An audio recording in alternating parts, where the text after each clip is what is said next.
Welcome to the regular scheduled meeting of Pocahontas School District. Open up for Dr. Arbuckle. Okay, appreciate everybody being here this evening. The first item, I need to see, Abby, will you see if anybody signed up for public comments? Because that would be the first. I'm still getting used to this new. Okay, thank you. We didn't have anybody sign up for public comments, and so the first item on the agenda is the approval of minutes. So you have in your board packet the minutes from the October 20th regular meeting. If there are any questions about those, be happy to address those. If not, then we would just need a motion to approve. Make motion. Second. Motion and a second to approve these minutes from past board meetings. Everybody in favor say yes. Yes. Yes, motion passes 5-0. Okay, we have our presentation of reports this evening. The first one is I wanted to bring the attention of the community to the following board members who were recognized at the Region 3 meeting of the Arkansas School Board Association. So we went to the Arkansas School Board Association, a couple of weeks ago, I guess, and they recognized board members for having completed 25 hours of ASBA member training. And so when you do that, you get a pen. And so Brent, you've completed 25 hours, so you have a pen. Chad, 25 hours. Jennifer, 25 hours. And Chris, 25 hours. Now, when that happens and the whole board, Gary has completed his 25 hours 30 years long time ago. When the entire board has been recognized for with those 25 hours, then the board is recognized by ASBA as receiving the Outstanding Board Award. So the Outstanding Board Award was presented to Pocahontas School District to recognize achievement in educational excellence and ethical service to students through a shared vision, team effort, and unified commitment to ensure the best possible climate and educational opportunities for their communities. And so I just wanted to bring that to the attention of everyone. I want to commend board members for their commitment to professional learning and to demonstrating to others in our district and our community the value that we place on education as a whole, and that you each place on education and building a strong, positive culture and leadership environment for our kiddos and our teachers. So well done and congratulations. So, any questions about that? That was pretty easy. We actually bribed them for that. Yeah. Was that the one we had to take the picture with Highland? Yeah. Yeah, that was the one we had to take Yeah, the we have picture to with. have a picture like in Highland. That was that part of it. It's good sportsmanship, Gary. I took one blue bird. Okay, item 4.2, each, as the board is aware, each month we need to talk about student achievement, and this month I wanted to kind of talk about a undertaking that we are working through with our teachers and staff. And so you have a slide from a series of sessions that I am doing. I'm working with our teachers and administrators on a voluntary basis. And we have been closely analyzing both the classroom grades and the assessment data from this year, from first quarter, to better understand the potential disconnect between these two indicators. And so what you have is, you see there on the left, and this is page 16 in your packet, but you see on the left the grades from first quarter. The district had roughly 8,200 grades that students received in first quarter, and 91% of those grades were either an A, B, or C. And that's in and of itself, that doesn't really tell us a lot. When we look at those same students and looking at their iReady and interim data, so the board may remember that we put into place last year a new test protocol, the iReady, to measure where our kiddos are at in math and reading primarily.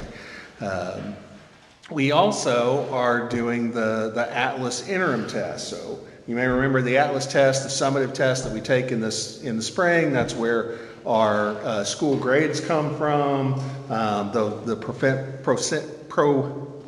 percent proficient that is produced in the paper and those kind of things, that all comes from that Atlas summative. Well, we have the opportunity 2 to 3 times a year to take this Atlas interim, and so the idea is we can sort of dipstick at certain times in the year where we are in those areas. And so what you see there is in the on the iReady in ELA, our kiddos were first quarter were producing about 17% of our kiddos were proficient in math. You can see that that's around 9%. On the interim, those same students taking the interim, you're looking at about 11% proficient in ELA and about 8%, give or take, in math. And so you look at that and I start asking questions on why the disconnect.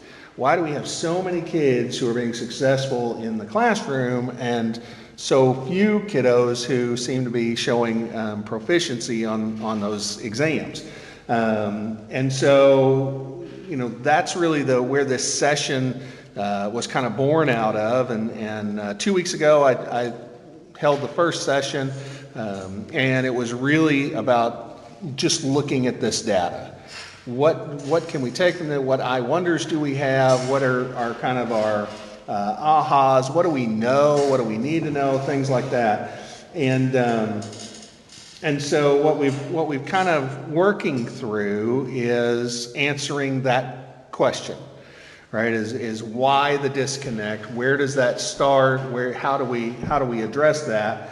And really, we're focused on 3 key areas as a staff as we walk through this. One is shifting the learner and educator mindsets to support this idea of continuous improvement, a culture of continuous improvement.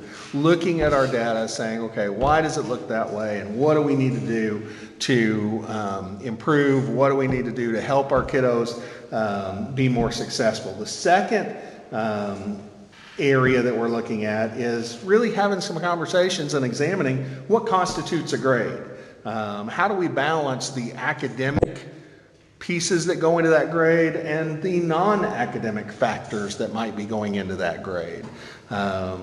Grades typically we like to say that they are what kids know and are able to do, but the truth is that we sometimes unknowingly might factor in other non-academic things into that. Not necessarily a bad thing, but do we need to be more overt about what it is we're asking kids to do and how we are giving them feedback, how we're giving them grades in that area. And the third thing is just aligning our grading and feedback practices with the standards-based expectation, right? You see a lot of things on social media when you start looking at grades, and people like to talk about grade inflation. There's grade inflation. And that is one option, but it's not the only option that's out there, right? There are lots of factors that range from, effort on the test. We've talked about that one. To, are we asking kiddos to do grade level work inside the classroom? There's some research out there called the opportunity myth that talks about that in a grand majority of classrooms across the nation, we may not necessarily be asking kids to do grade level work. And so I think really examining that, not saying that we're not asking kids to do that, but I think examining that and coming to a conclusion would be a healthy activity for us as educators, as classroom teachers, as administrators. Are we all on the same page in that world? And then how do we educate parents as we make these whether we make changes or we solidify what we think and what we believe, we've got to educate our parents on that as well. And so... Quick question. Yeah, go ahead. Describe briefly the iReady assessment versus the other one. I mean, exactly what is it? What does it look like? So each test has a kind of a different way of getting to something similar, right? So it's asking questions. For example, the interim, it's asking questions very similar to what the summative is going to ask, right? And those questions are going to be based in those standards that are going to be tested. Now, the thing with the iReady is one of the things you have to look at there is, well, the iReady, or the interim test is testing that kiddo. It's asking them questions over both things they've covered so far and things they haven't covered, right? And so we have to take that into consideration, that the interim test, it's asking them questions on things that they may not cover until after Christmas, but they're taking that test as early as, late September and early October, when they haven't had a chance, teachers haven't had a chance to go through that material. And so the idea is we'll see growth over time, right? That's really, it's really a test that you want to look at and say, okay, kiddo scored here in October, here in January, and here, and we saw growth over time. That's really what that one's looking for. I have a question about this, just to clarify my parenting brain. But so I'm sure it's been considered, but as far as like the gap between grading practices. So if I was a parent that had a fourth grader that has straight A's in every class, and then they move up to fifth grade and they still have straight A's, and then they go to sixth grade and then their grades plummet. So is it because in fourth grade we're still kind of babying them and helping them along the way, and then in sixth grade we have this like, okay, do it yourself, and here are your true grades? Or is it that it just gets that much harder? So that's what the sessions are designed to help unpack. Because I know, like, so if my kid struggled with math in sixth grade, then she gets into seventh grade and she's fine. So it's like, is it just a difference in teaching, or is it a difference in grading? And again, that's what we're trying to unpack, Okay. right? Is do we have a consistent, that's really what I think you're getting at, Yeah.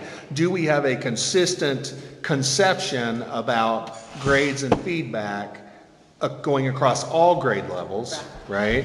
I would say, you kind of have to step back and go, do we have we might have a consistent idea of what that looks like in fourth grade.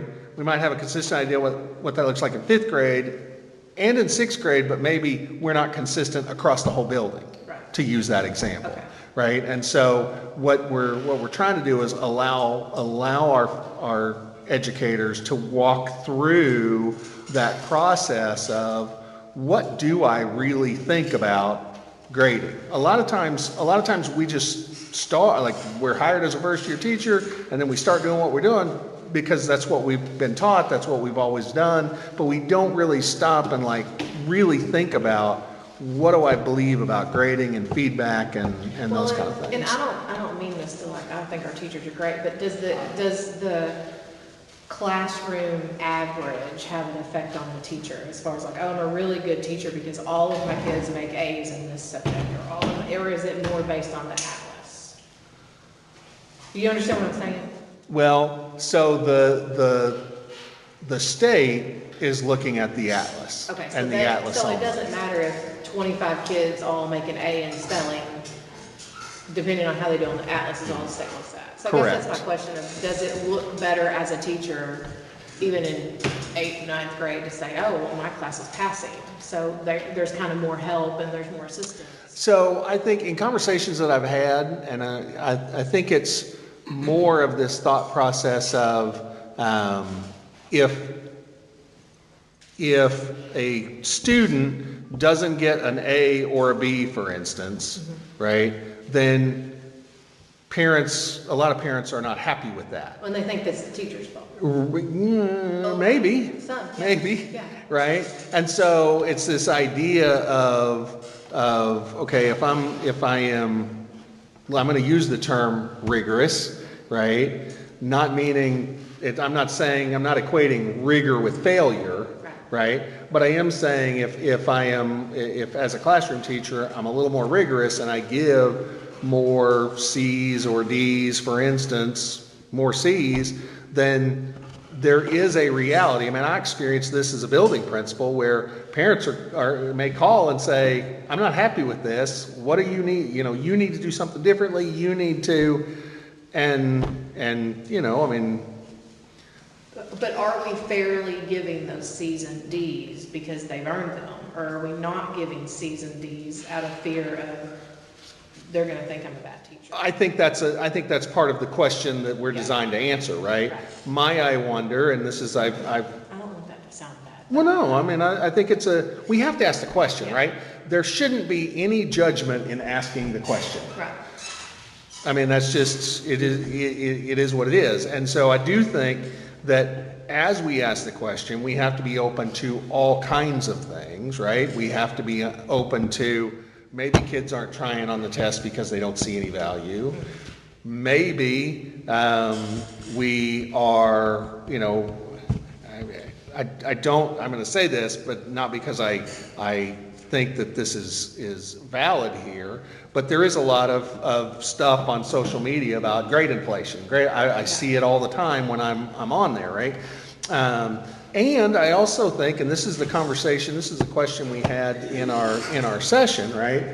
Are we giving, you know, kids are scoring A's, B's, and C's, but according to the iReady and interim data, most of our kiddos are 1 or 2 grade levels behind. So how are they getting A's? Well, maybe, and there's a process that we can talk about, but it's this idea of they're coming to me 2 grade levels behind, right? I'm teaching them from where they're at, and I make progress with them, but guess what? They leave me 2 grade levels behind, right? And that's how a kiddo might matriculate through a system and not ever get to grade level, which is why, going back to your question, the state gives a VAM score, right? A value-added measure score every spring, basically. And what that value-added measure score does is it says, how much did you grow a kid? If I'm a teacher, I had 25 kids in my class, how much did I grow those 25 kids, right? If I grew them at 0, that means I grew them what the state was expecting me to grow. If it's positive, then they grew more than they were expected to grow. If it's a negative, then they grew less than they were expected to grow, right? And that's where the merit money comes in, right? Is you have to have a certain score to get that money, those kind of things. And so that's really where the state has sort of staked out their tent pole a little bit, is around that. And what we're trying to do is we're just trying to say, okay, right now we think in our own local data, there's a disconnect, whatever it is, whether it's kids trying, whether it's may not be teaching on grade level, again, because they're coming to us not at grade level, right? I mean, and so you start where kid is, and you pick up and kind of run with it, and you run as far as you can till the end of the year, and then it's kind of like, okay, now where are they at? They may have made a year's worth of growth, but if they came to me 2 years behind, and they made a year's worth of growth, they're still 2 years behind, right? So our challenge is, how do we make more than a year's growth over multiple years to get that kiddo caught up? Yeah.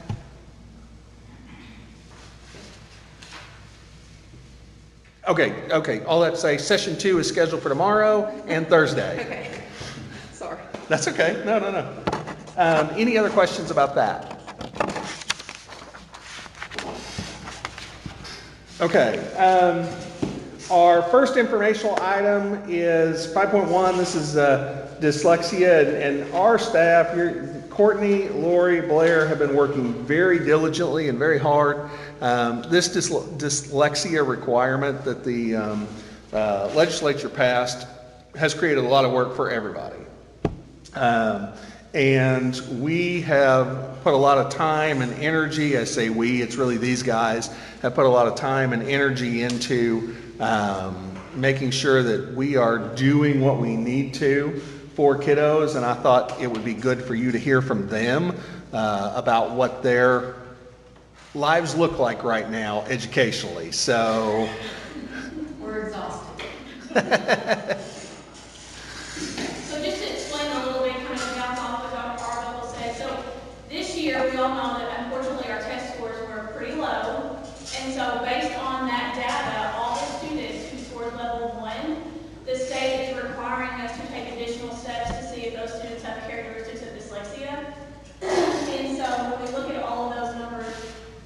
going to pick apart and look at and assess about 400 kids district-wide.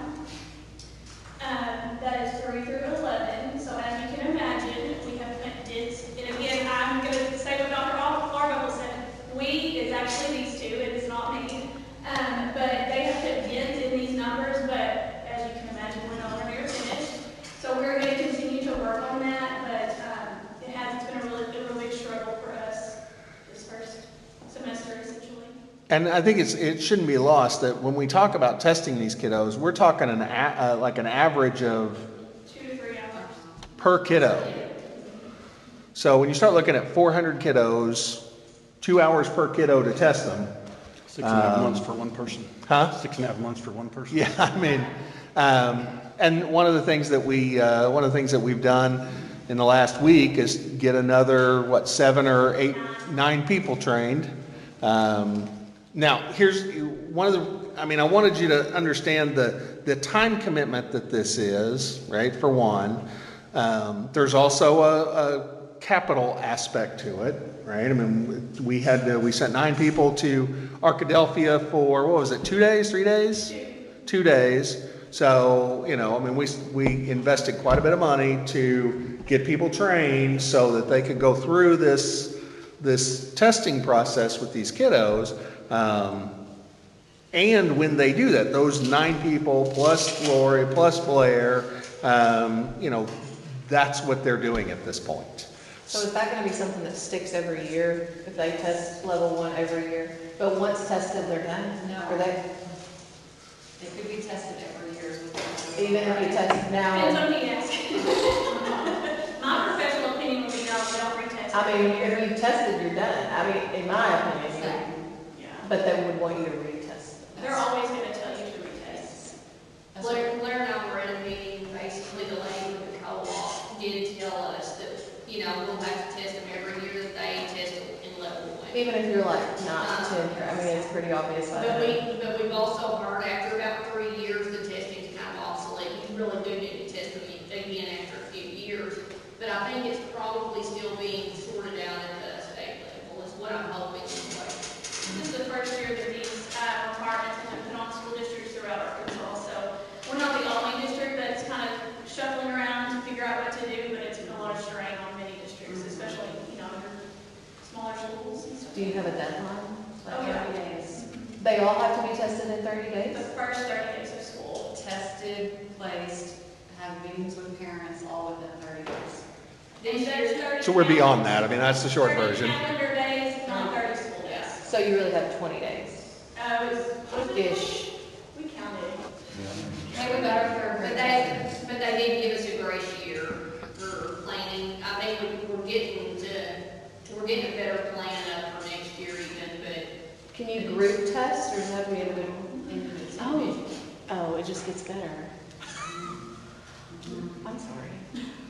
And then that doesn't even take into consideration, like, okay, we test them and then Then you have to talk to the parent. you have to talk to parents, but then you have to respond, right? I mean, there's some kind of then they go into a class. Blair, can you kind of talk about at the elementary age, what does that look like if they they take the test and they come back with characteristics of dyslexia? So, obviously I've got to make contact with the parents, which has been very difficult. I'll start with that. We've got a lot of parents that don't answer phones or call back. They're just very hard to get a hold of.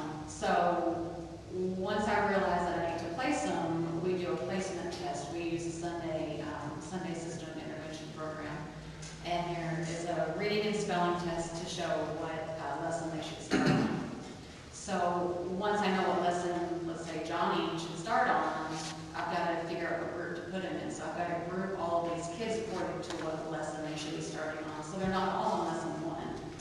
Like I can't just put everybody on lesson 1 when I place, let's see here, 23 kids from 3rd grade. So, and then I've got to work it around the teacher schedule. I don't want to pull during their core curriculum time. So we've got built-in intervention times in the morning and afternoon, but like our spots are filling up now because we have so many kids replacing. So it's just, we try to focus on what the student needs. So can the parent say, no, They can say, yes. They can say no to testing and they can say no to being pulled for interventions, but we get it both in writing. So No, the testing is a little bit more difficult because the state has told us that we can move forward with testing if we have attempted to get in touch with the parents and there's no response. So within a week or two, if they haven't responded to our attempt to contact or we can't get in contact with them, we can move forward with testing. But if you do get in contact with them and they say, no, I don't want my child tested, you can just, I think that would be the best way because, I mean, I'm sure I have, out of 4 kids, I'm sure I have 1 on that scale. yeah. And, you know, I would say, no, you don't need to test them, you know. Yeah. So, I mean, that may save you 20 or 30%, you know. Yeah. Because I mean. And I think what you're hearing is that's Test. difficult to get the response, Yeah. right? I mean, And even as far as, if I want to place a student with characteristics of dyslexia, we have to have permission to pull them for interventions, if that's what it's for. So the kids that I can't get a hold of their parents, I place as a tier 3, which you just have to tell them they're getting interventions and they're getting the same interventions. So they're not missing out because I can't get a hold of their parents. So I guess But they're not actually getting what they maybe truly need. No, they are. They're getting the exact same intervention. They're just not, I don't even want to call it a label. Like, One requires parental consent and one does not. but it's the exact same intervention that they would be getting. So, I guess my question would be like, what percentage of these 400 students are struggling in the classroom versus? Well, a little bit of data into that. So out of those around 400 kids, almost 100 of them were already identified as special education. So like they've already been getting support, you know what I mean? And then another 100 are English language learners. So Taking the again, same test that are, okay. right. And so we kind of pulled out some of that data. And that still leaves about 200, you know, that are struggling and scoring low. But what that tells us, for me as a district, is we are servicing kids who need to be serviced. And then I didn't even pull the ones who were already getting interventions, because there were some that were already getting interventions as well. But it was still a large number that, you know, just weren't yet. And so we had to move forward. Because third grade in general is just kind of that year, and like, more and you said there were like 20 something in that grade? well, there were 59 that we needed to test in third grade. Again, in 30 days. But that's 59 out of that 200, really, I mean, Yeah, that's a fourth of it. yeah. Okay. Interesting. Me a question. How is that in comparison to other districts our size? Honestly, I have not even looked at that data. I know we've been meeting 2 or 3 times already with our local dyslexia specialist. And she's expressed that most districts are in our same kind of mode of trying to find additional people to train. Because it's not just like a classroom assessment. You're giving, you know, norm-based assessments to these students, and it has to be a teacher that does some of them. And so you can't just pull anybody to do the assessments. any other questions for them? That, you know, again, if we have communicated out that their job is really hard right now, it's taking up a lot of time and it's eating up a lot of resources. And, you know, we've been having conversations, like Courtney and Bethany and I have been having conversations of, do we need to add staff, you know, to be able to meet some of these requirements? And when, you know, so just know that all those things are on the table. And as those things come up, we will be bringing those to you. And there are, you know, this is all going to go back to the things that, one, are yeah, I mean, it's good for kids. There's nothing, we're not saying, nobody's saying it's not good for kids. It is intensive, and we are testing all the kiddos, right? Even the ones that Courtney had mentioned have already been, or they're already getting support, but the advice we're getting is test them anyway. And so we've created a plan to kind of work through that. But there may be additional resources that we're going to have to provide to them to make sure that we can do that in the most timely manner as well. So, When you say additional staff, is that certified or uncertified staff? well, it's up in the air. Depends on what we want them to do, right? If we want them to do certain things, it's going to have to be certified. If we want them to do other things and free up other time, then it could be uncertified. But Can classified staff do the intervention? but not the testing. Right. Okay, all right. If there's nothing else there, then we're going to move on to item 5.2. 5.2, I know Craig has been working on an energy efficiency initiative, and so I asked him to just share a little bit about what he's working through with our thermostats across the district and just making some decisions that will help us be a little bit more energy efficient. So I'm going to turn it over to Craig. Okay, so I've been working with a HVAC company over the last couple of weeks. They're actually in partnership with an energy company.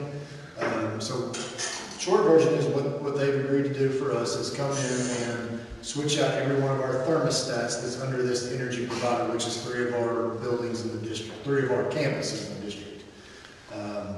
And what these thermostats are they are what they call Sensi Smart thermostats. So essentially it's a smart thermostat. It connects to Wi-Fi. There's an app for it, and there's a portal for it.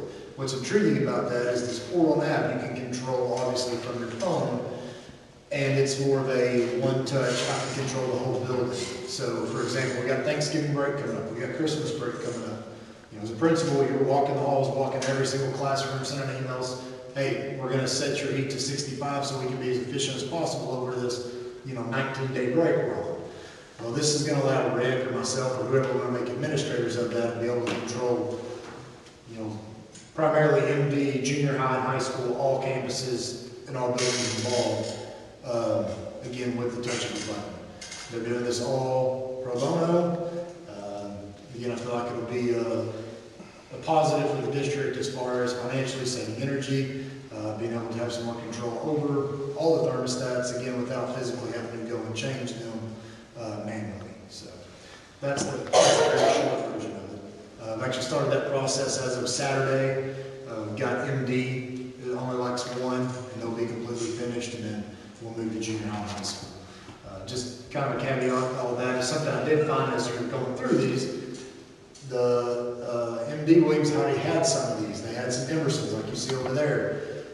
We've got trains over there at the elementary, and so there's been a hodgepodge. So again, this will streamline us eventually and get finished as a district. We're all the exact same staff. They again can all be controlled essentially by one person at the click of a button. So I have those Sensi thermostats in my house, and I like them. So how are they doing it for free? I believe there's a partnership with that energy company where we understand it that with people that are very close to people that work for that company, they've got certain things they've got to do throughout throughout their year with grants and things like that to be as energy efficient for the for the communities that they're partnered with, that work with. I would say it's probably a governmental thing as well. I don't know the ins and outs of it, but that's kind of the layman's terms that I've got. I'd really like to see this thing be successful. They also have partnerships with lighting companies to where we could look at more energy efficient lighting, which would obviously be LED, things like that. So this is kind of that trial error. I've talked to some references from other schools that have already done this and no issues. Everything that I'm being told has come to fruition for them. So there are some options, some programs with there that we can actually generate some revenue off of this if that's something we wanted to explore. But as of right now, we're not committed to anything. So. At our house, the way you can put them on an automatic where the heat will kick on or the hair will kick on or however to keep it a certain temperature. Yeah, you can monitor set that. it with ranges, things like that. So yes. Yeah. Okay, thank you, Craig. Item 5.3, this is our last informational item. I just wanted to bring your attention to page 17. This is a calendar template. So it's that time of year again where we start talking to PPC and classified PPC about the calendar. This is just in essence a blank template. It includes all the things right now that have been and based on what I can gather, working with PPC, are still important to our staff, which is the full week off at Thanksgiving. You can see that. 2 full weeks at Christmas. And then Good Friday has always been an item, or at least the last 3 years that I've been here, working on the calendar, it's been an item. And so you'll notice I have color-coded Easter in 2027 will be in March. So Good Friday will actually be the Friday of spring break in 2027. So that takes care of itself. Sunday, didn't you? Yeah, because I color-coded Easter. Oh, okay. So would we move Good Friday to another Friday off? Or would it just be a? Well, we haven't made that decision. That'd be up That'd be up to PPC, because they'll obviously have Good Friday off, being in spring break.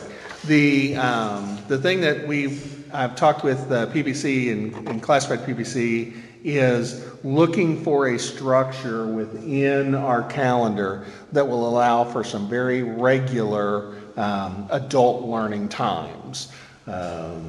We don't have we struggle, is what I'm going to call it, I think, finding time within the school day for teachers to collaborate with one another, for teachers to work together with one another. And right now, when we do that, we put a sub in the classroom, and we try to be as strategic as we can about it. But we all know that, the best kiddos learn best when there is a certified teacher in the room. And so if we can create a calendar, a system that provides us the opportunity to have a certified teacher in front of kids and not pull out for the collaborative time and things like that, we need to do that. And so we had a couple of examples that we looked at. There were some examples where, and we've kind of talked about this in the last couple of years around like more of a year-round calendar where you get a week off in each month. Again, there are some positives to that, there's some negatives to that, depending on from which perspective you look at. Other options would be a early release calendar where pick a day, I'm going to say Wednesday, every Wednesday you release school at say 1 or 1:30, and then teachers use that afternoon time to collaborate. Obviously, there's some positives and negatives to that. While it gives us some time, it would create some questions and conversations we'd have to have with parents about childcare, about our Redskin Academy and what that looks like, and when do buses run, and those kind of things. Aren't there some nearby schools that do like they do a late, like I think Walnut Ridge does a late start? That would be my third option, right, is doing a late start where maybe you didn't start school until say 9 or 9:30 one day a week, and you did all that collaborative time during the school day in the morning. Again, you have something similar where when our bus is going to run on time, regular time. I have a little bit more experience with that one because that's what we did as a high school principal. Our bus is going to run on time. When kiddos who ride the bus, what are we going to do with them when they get there? Because they're still going to get there at 7, 7:30, whatever that looks like, and then school doesn't start until 9, and all the things that go along with that. I say all that to say those are things that we're going to start looking at as a administrative team and PPC groups, and just want to make you aware that we are starting those conversations, and we are going to have some of those conversations around some other options for what that calendar might look like. Any questions about the calendar? Okay, our first action item is the monthly financials. You have in your board packet, starting on page 18, the monthly financials, beginning with the period 4 board report. And then I've also included the revenue summary and the expenditure summary as we do every month. What you'll notice in that board report is when we're looking at our federal dollars in Fund 6, we're always waiting. I say always. It seems like every month because of the structure of our board meetings and when reimbursements come in. The reason those are red is because we haven't been reimbursed for those funds yet. When we're reimbursed, then Kim does those worksheets and make sure that we record the money, the revenue, the way we need to. You can also see, as I always try to include, a comparison of 26 to 25, so you can kind of see, and you'll notice that 26 in Fund 6 looks a lot like where we are in 25. I would say the things that are quite a bit different would be the ESSER money, obviously, is no longer, and the high-impact tutoring. We didn't tackle the high-impact tutoring money this time for some very specific reasons. And we, be glad to talk about those if you want, but that's really where the two big differences are in the on the board report side. If you look at the revenue side, the percentages, if we're comparing year-to-date percentages one over the other, I don't remember seeing any that were really off. Obviously, if there's any that you see that you want to talk about, we certainly can. But that first one is the Fund 2 is our local and state revenue that we're looking at, and when we start talking about everything that we've been talking about for the last several months, that really is that revenue that we've been discussing. If there's any questions about that, be happy to address those. Otherwise, we would just need a motion. Jennifer? Motion and a second to approve this Who seconded? Gary? financial board report. Everybody in favor say yes. Yes. Motion passes 5-0. All right, item 7.2 is a Special Olympics MOU.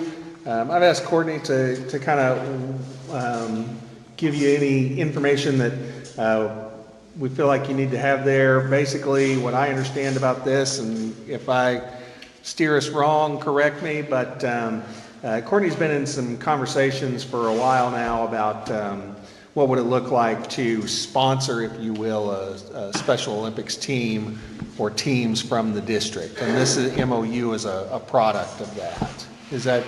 So this is a little bit different. We've been participating in Special Olympics events for years, but this one specifically allows us to have Special Olympic athletes and non-Special Olympic athletes on the same team to get competing against other schools who are unified champion schools. So our goal is to be able to put this together and have a basketball team to play some local schools who also have basketball teams. And then the goal is, of course, to grow that to other sports. But right now, our main goal is to have a basketball team this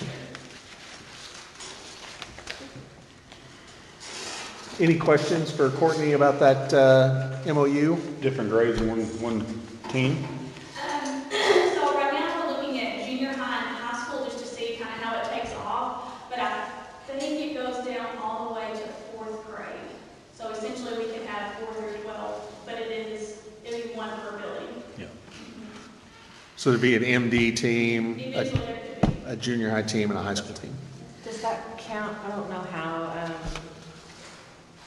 special education credit works, but does that count as like a physical education, or is this outside of school? So if they take a special PE during the school day to practice, it can count as PE, but some of it will also have to be after school. Okay. Yep. I make a motion to approve. A motion and a second to approve this Special Olympics MOU. Everybody in favor say yes. Yes. Vote yes. Motion passes 5-0. Item 7.3 is a behavioral analysis therapy services that Courtney did a bid process, went through the bid process for. And so I'm going to let her kind of talk a little bit about that as well. And I know we're putting her to work tonight, aren't we? So basically, what I'm requesting is that we get some ABA therapy support for our students with autism, because every year we see a growing need for this specialized therapy. And within this, what we're proposing and what I'm hoping that we can agree with tonight is to allow a company to come in and provide those services for us while they're billing to Medicaid themselves. And so right now, the only piece that the district may be out, and it kind of depends on where the therapists are coming from, would potentially be the travel time. But it would be additional support for our students who have autism, and not just like any level of autism. It's going to be our high need levels where it's really impacting their educational day, and we need someone specialized in autism and behavior therapy to just help us make their educational day successful. Now, Courtney, am I right that if I'm trying to remember all of our conversations, but this is a service or a therapy that if we don't find a way to a provider to provide it, parents can request that, or am I? They can always request it, yes. Okay. What this would do is allow us to use one provider, where if we don't have a provider, essentially the district could be responsible for having multiple providers in there, and that's difficult. But this would allow us to use one provider, but then also it allows us for them to assist with students who may not have wanted, we have other kiddos who struggle with behaviors that we need functional behavior assessments on, and they can help us do that as well. So I'm looking at like the providers that they have listed, like their role and experience. Do they have a provider willing to come here? Are they planning like one day a week, or are they? So, the BCBA is on that second page. Yes, So the BCBA overs, like they do the assessments, they write the program, they write the goals, and then they only have to check in once a week, I think, and it can be on site or virtually. To help reduce some cost, we may try to do that virtually, but if they need to be on site, they will. So are they gonna do some like training, like intervention for like our staff to They can. implement? Okay, Yeah, but it'll be their staff coming in and do the therapy. okay. I'll make a motion to approve. Motion and a second to approve this behavior analysis therapy. Everybody in favor say yes. Yes. Yes, motion passes 5-0. Who's the second on that, Chris?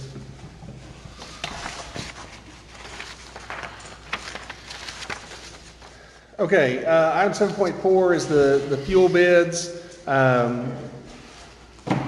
So I've got a quick change based on some information I received just very recently that you see in the bids there.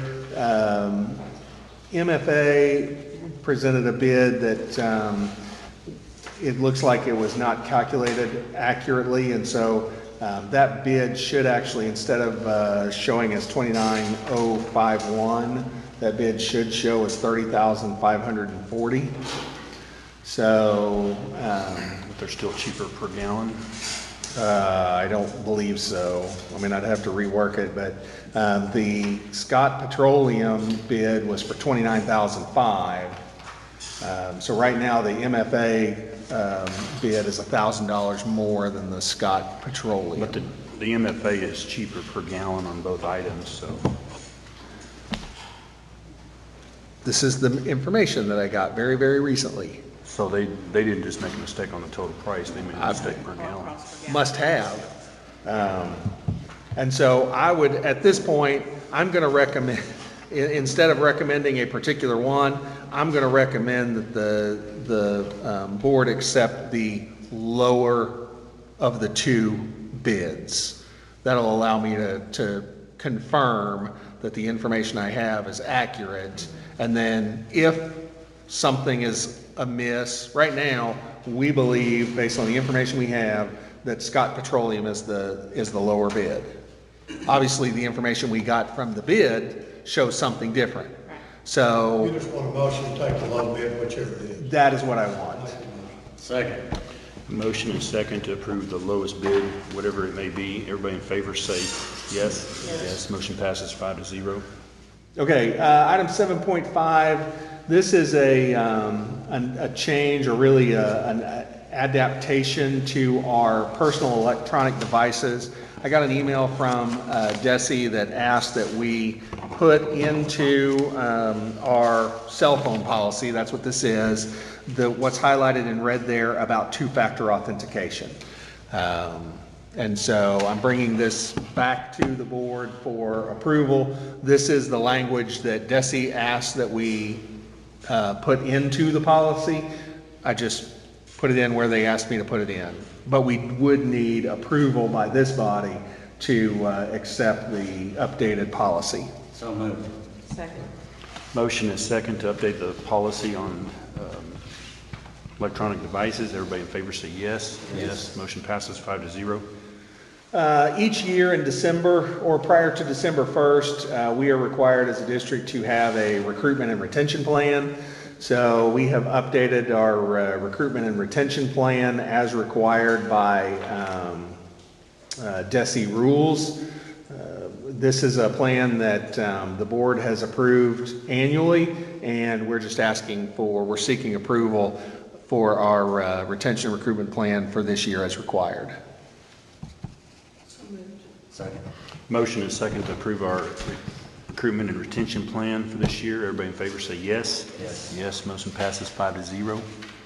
Okay, item 7.7 is a one-time compensation bonus. The board may remember that this is something that we've tried to do every year about this time, where we provide some kind of one-time adjustment to our compensation package for the year. So this year, administration is seeking approval for a one-time adjustment. This adjustment will provide a one-time $1,500 additional compensation for all employees under contract as of the date of the disbursement. And you will notice that disbursement would take place no later than, or before, I guess would be another way to say that, December 19th. So moved. Second. The motion is second to approve this one-time employee compensation this year. Everybody in favor say yes. Yes. Yes, motion passes 5-0. Item 7.8 is, and I think we may have talked about this in previous meetings. I know I've been talking with PPC about this and classified PPC for, I don't know, about a year now, trying to come up with an initiative that would recognize teachers and other employees for having perfect or near perfect attendance. We recognize our students for having perfect or near perfect attendance. I think it would help us or would be appropriate to recognize teachers for and classified employees for their perfect or near perfect attendance. So you'll see there you have a program there that would provide for a $250 payment for perfect attendance by quarter, and a $125 payment for near perfect attendance at a half or no more than a day absent. That would be paid twice a year, so it would be paid in January and June. I would like to start that with board approval this January, and so what we would do is we would take a look at any teacher or any employee that had perfect or near perfect attendance first or second quarter, and in January write them a check as a recognition for basically, coming to work every day and not utilizing their or not needing their sick or personal days. What was the percentage again? Of people who are going to get it. I got it. Okay, yeah, I can't. Did I put it in there? I know it was in an email, but I don't remember putting it in there. I didn't click on it right.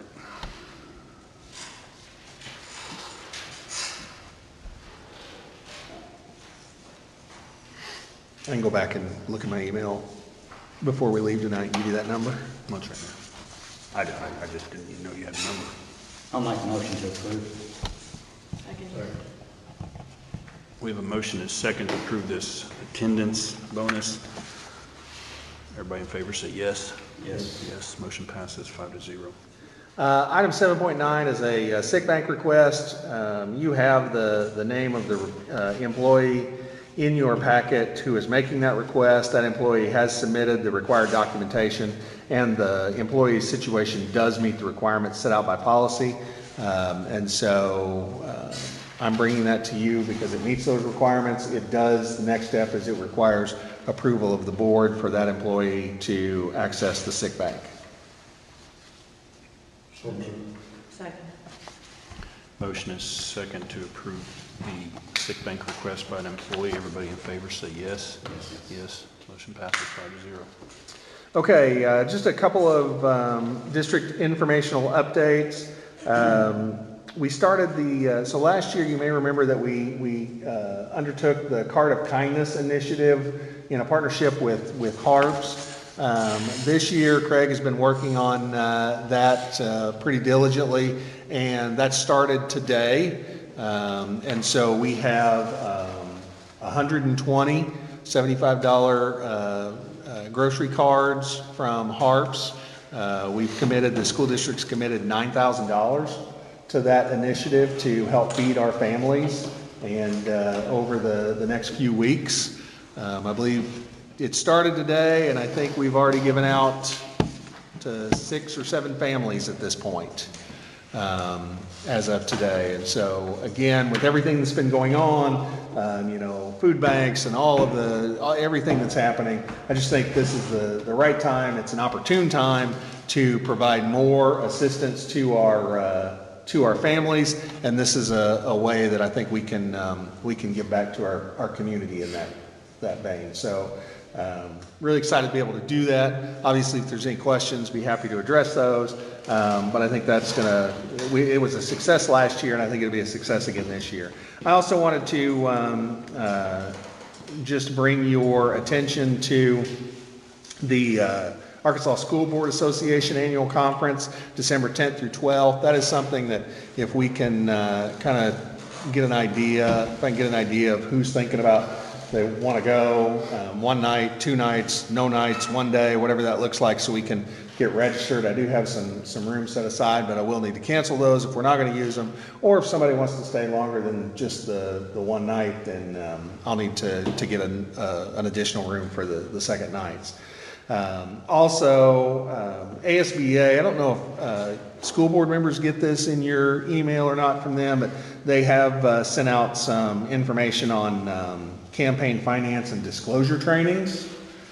So there are some upcoming finance and disclosure training dates, URLs that I can send you if they didn't send them to you, for those of you who are going to go through the process for the March election. So, this might be a clerk question. Huh? I would be the only one. Well, everybody that's on the ballot has to. would have Yeah. to fill But that. No, I thought you meant campaign finances. I still, You still I have to think fill you out- still have to fill it out whether it's. But I zero think or- everybody does every year anyway, don't they? You still have to Well, fill the out- financial, but I don't think you do on the campaign. So are they gonna, do you know, this might be a clerk question, but are they gonna move that due date out of January and for those forms that we have to turn in since the election got moved? That I don't know. Talking about the financial. Financial Well, disclosures. Actually, about that, like we all have filed, Yeah. then you're good for the whole year. Yeah, I know, but you still have to fill that financial form out every January Yeah, or whatever. you still gotta do that. I think I believe that'll stay because it's for the calendar year, Okay. not for the fiscal year. So you fill it out in January and it's good from January until, But your campaign report December. will be due, I would assume, after the Like election. in the March election, me and Jeannie will be running, then I won't have to file a financial report, because I've already filed mine In January. Okay, She so, would have to file. okay. So the dates of this ASBA conference, do they have one in the spring too? no. Are they gonna shift, do you think they'll ever shift this conference? Probably not. If they do, it would probably be like 5 to 7 years in the future, and here's why. I'll tell you why. Because that's how they have to, when they're making deals with the convention center and the hotels down there, Okay. it's 5 and 6 years out. I just think it's crazy that we could elect a new board member in March and have to wait till December to get. Yes. No, they would. Well, there are, No new board member. right. If Jeannie comes on Yeah. in March, then we'll. But there's a lot of information at that conference, so Yeah. to wait all Well, year. so one of the things I'm gonna do is tomorrow I'm meeting with the school board candidates. I'm gonna give them the handbooks, right? So they can start looking through. We're gonna kind of talk about, here's some things you need to kind of focus on, some things you need to know. Here's the training schedule, those kind of things. But there will be a new board member training Well, see, if you look, in probably April, I would say. I looked at the agenda and there's not one in it. You remember that year that we all went? You know, it's not in it anymore. Really, the new school board? Not the new. Remember, because I went I had a run. It starts on, it basically starts at 10:30 on the 10th, Because that year I runs all day the 11th, and then runs until noon on the 12th. You did, yeah.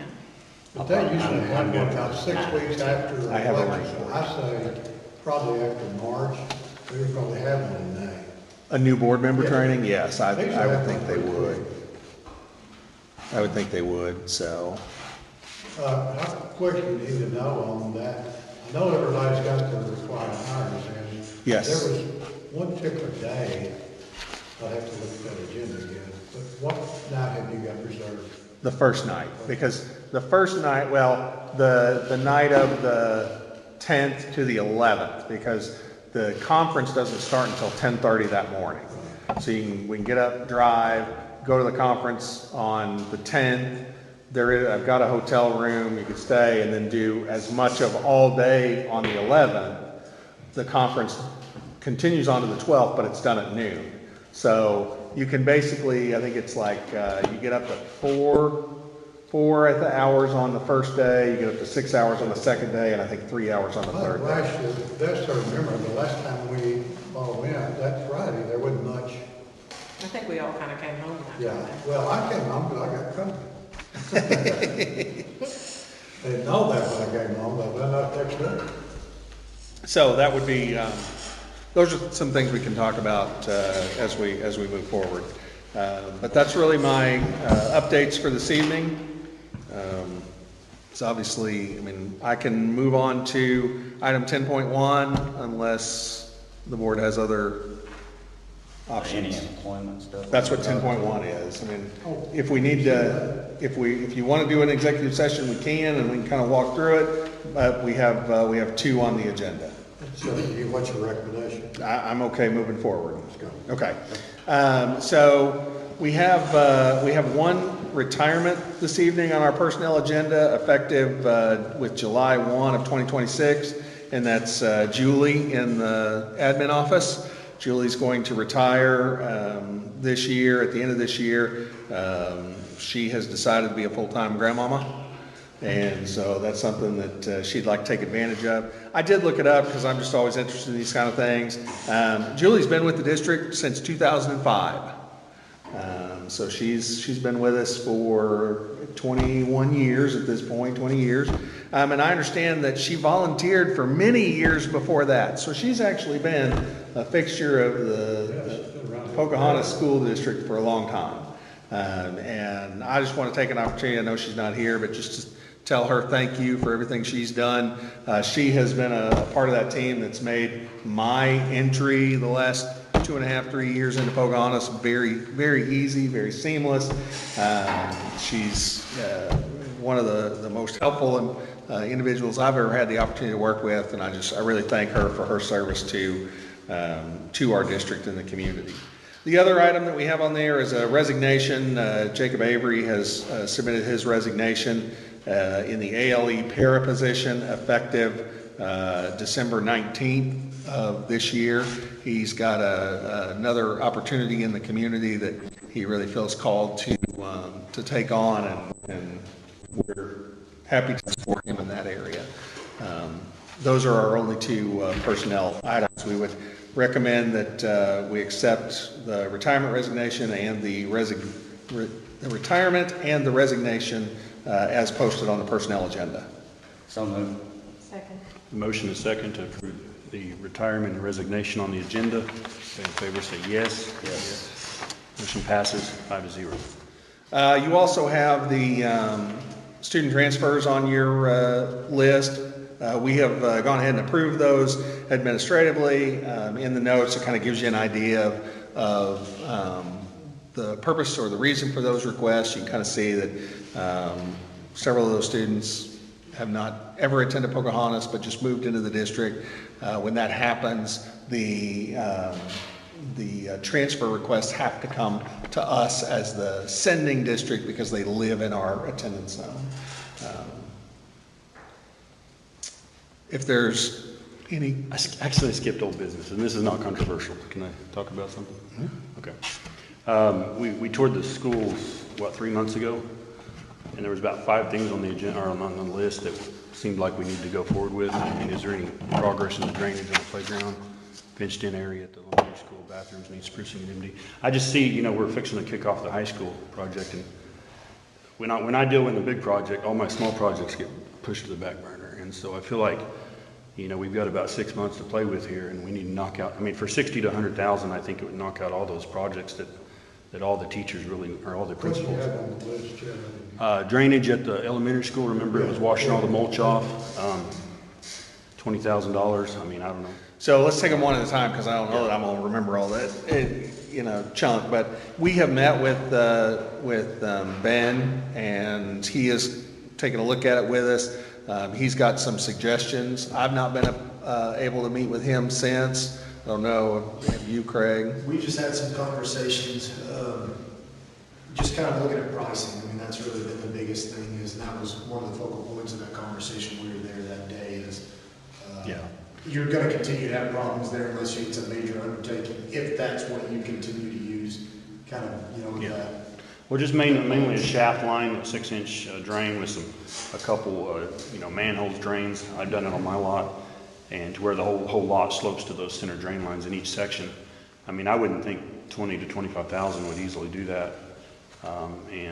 But I feel like, if we don't do it now, it's gonna be several years before we get back on it, and Well, no, we started having that conversation because we want to work on it now. yeah. The fence around, the fence in the grass area, I don't know if you guys would recommend that.